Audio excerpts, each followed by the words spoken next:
The truth about slavery in ancient Rome. What if I told you that in ancient Rome a slave could be tortured for someone else's crime, but could also become a doctor, a banker, even a wealthy citizen? Today, we're going to uncover what slavery was really like in ancient Rome, not the movie version, not the simplified version, but the real one. And by the end of this video, you'll understand why Roman slavery was far more complex and more terrifying than most people imagine. If you're interested in real history without distortion, subscribe now, leave a like, and comment where you're watching from. Because this story only gets deeper. Slavery was everywhere in Rome, by the height of the Roman Republic and early empire.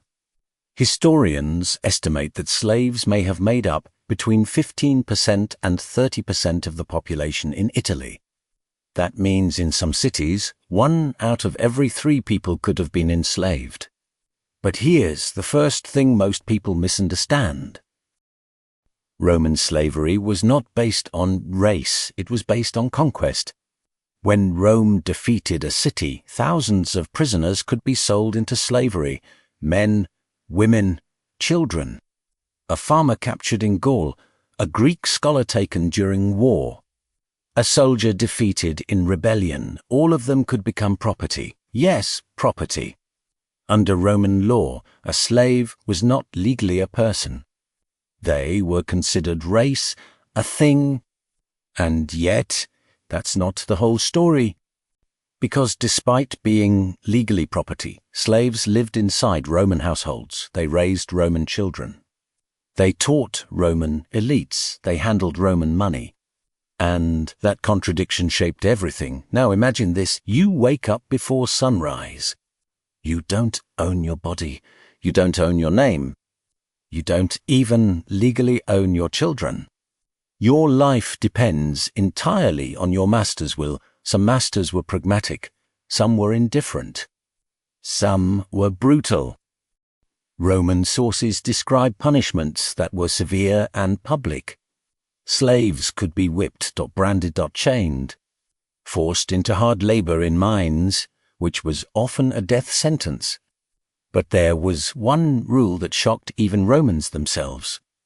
If a master was murdered in his own house, every slave in that household could be executed, not the guilty one. Al-Ofdem. This happened in 61 AD, when a Roman official named Pedanius Secundus was killed by one of his slaves. The Senate ordered the execution of all 400 slaves in his household, including women and children. The public protested, but the law was enforced. That was the fear Rome lived under, and yet. Here's the second side of the story. Not all slaves worked in mines or fields. Some worked inside Roman homes. Some were accountants. Some were secretaries. Some were teachers. Greek slaves in particular were highly valued for their education. A slave could manage finances for a wealthy Roman family. A slave could be a physician. A slave could even run businesses on behalf of their master. And here's something few people realize. Slaves in Rome could earn money. It was called peculium, a kind of personal fund allowed by the master. Technically, it still belonged to the master. But in practice, many slaves used it to buy something extraordinary. Their freedom. This process was called manumission. And when a slave was freed, they became a freedman, a libertus. They were not fully equal to freeborn citizens. But they were legally free. Some freedmen became wealthy entrepreneurs. Some became powerful administrators under emperors. In fact, during the early empire, several imperial freedmen held enormous influence inside the palace. Imagine that, someone born into slavery, rising to political power inside Rome. That contradiction is what makes Roman slavery so complex. But don't romanticize it. Because even skilled slaves had no legal protection against abuse. A master could beat a slave. He could sell them. He could separate families. Although later emperors imposed some limits, for example, Emperor Hadrian prohibited the arbitrary killing of slaves for most of Roman history, masters held immense power, and fear was part of the system. Rome depended on slavery economically. Agriculture, construction, domestic labor, administration. The entire empire rested on forced labor. And yet, Rome also depended on stability. Too much brutality could lead to rebellion. And rebellion did happen. The most famous example, Spartacus. In 73 BC, a gladiator slave named Spartacus led a revolt that grew to tens of thousands.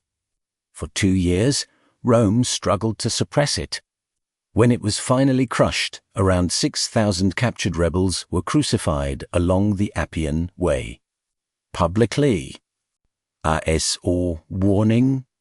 Slavery in Rome was maintained through law, violence, and fear, but also through incentive. Because Rome understood something important. A slave who believed freedom was possible was easier to control than one who believed there was no hope, that possibility of manumission was not kindness. It was strategy. Now here's something most people never consider. Many Roman citizens were former slaves. By the imperial period, manumission was common enough that freedmen formed a significant social class. Their children, if born after manumission, were full Roman citizens. So within one generation, a slave's grandchild could be completely free, voting, owning property, participating in Roman life. That fluidity made Roman slavery different from later systems in world history. But it did not make it humane, because at its core, a slave was still property. They could not refuse. They could not legally defend themselves in the same way as citizens. They existed inside a system built on inequality. And now, here is the final truth. Roman slavery survived not only because of violence, but because of integration.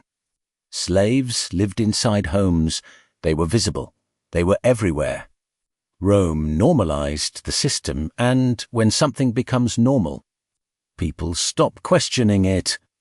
That is the most unsettling part.